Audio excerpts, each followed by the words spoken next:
Oh, my fault, my fault. Straight at you, straight at you, straight at you. Go. This is not the NFL. Go.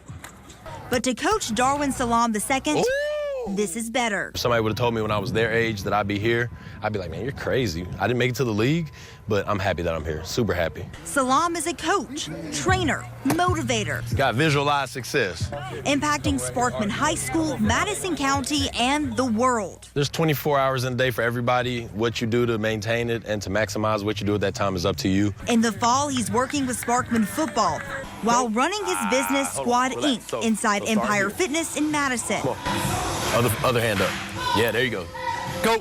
In the spring, he's overseas in Sweden and Japan, teaching American football. It's Tokyo, Japan. I've trained the Tokyo Gas Creators. They're in the X League in Japan, so that's the professional football league. Go. His clients are his family. Great job, great job. If I'm never in a position to meet someone and start a family, I know at the end of the day, I'll help a lot more families than just my own. What keeps him motivated are the young athletes. Proud of you, boy. During pregame, we all shake his hand. He got handshakes with like 4 or 5 of us, of the players. He not that mean, older man. He that cool man. Like, he not lame. He's all right. He act like he's our age, but he's not. The biggest message for his kids? Don't confuse confidence with being conceited. You should believe in yourself. You should believe in your ability because you work hard for it. But don't let your confidence outweigh your ability to be a great human being. And he did learn a thing or two from Nick Saban during his time in Alabama. Personal accountability. That was the first thing he preached. Salam wasn't a 5-star recruit.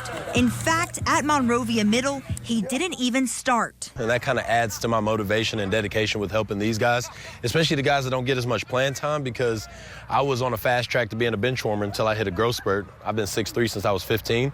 So it took my sophomore year and my junior year really falling in love with football because I was actually getting playing time.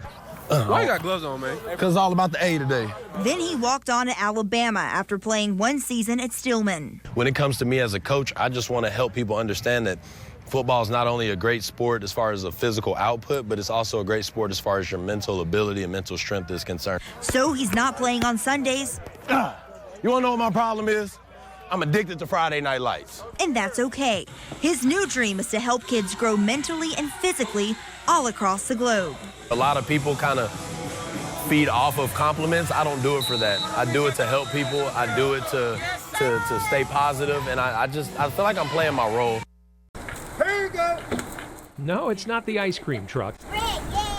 But when the Boys and Girls Club bus drives into neighborhoods, that means it's lunchtime. They see in that bus and can run out there and get them something, that's a blessing. Louise Carter normally watches around a dozen of her grand and great-grandchildren every day. She says the free meals help because it's a financial burden purchasing groceries and cooking for each child. When I cook a lot. After schools closed because of the coronavirus pandemic, the Boys and Girls Club of North Alabama created the Grab and Go food program to pass out free, nutritious lunches. Right now, they're serving 325 kids a day, compared to the 95 kids they were feeding during their after-school program. Tween and Prevention Director Brian Cordell helps pass out meals in the Butler Terrace and L.R. Patton communities.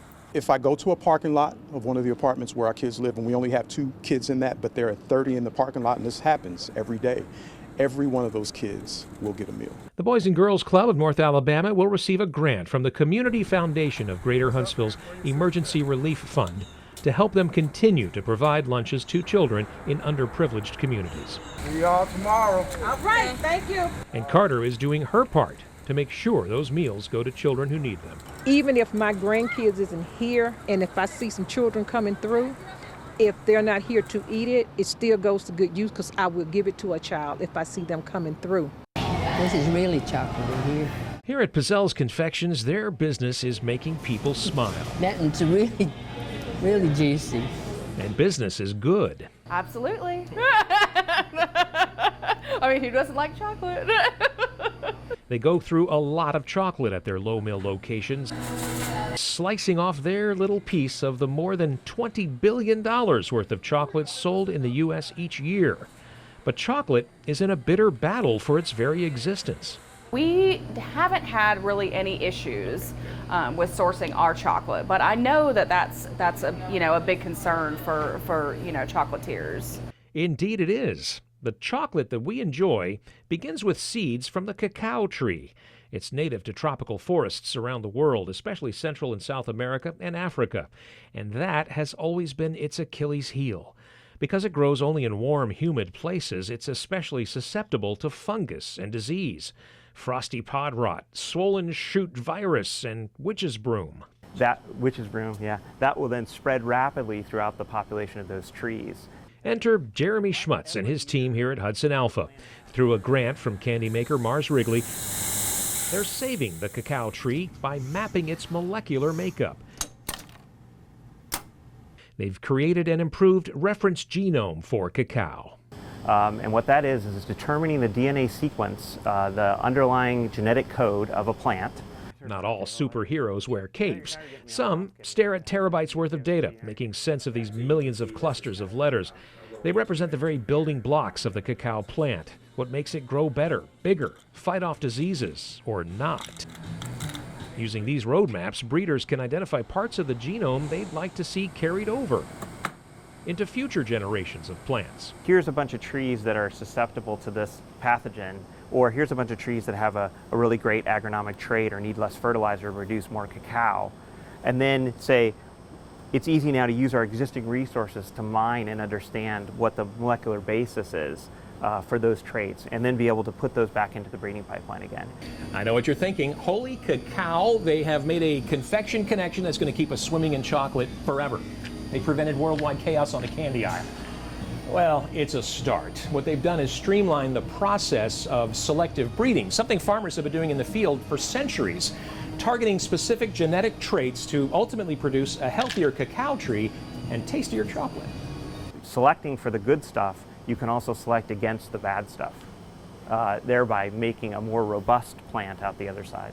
And that's something scientists say we have lost in domesticated crop plants. Over time, farmers selected for a specific trait, perhaps at the expense of natural disease resistance. The hope is to bring back plants that need fewer pesticides, fertilizer, even water. But for all our best efforts, Mother Nature has a nasty habit of mutating diseases that will show up in another form and strike again. That it's like you don't just win and you're done. This is really a continuous process where you're trying to respond to what's going on in the environment where you're growing these trees. Using this new reference genome, researchers will be able to guide crossbreeding efforts more quickly. So that people can continue to raise cacao trees, and we can continue to enjoy the fruits of the cacao tree. And that sounds pretty sweet to Michelle and chocoholics everywhere. I think that that's absolutely amazing, just to help the farmers, help the whole chocolate community, basically.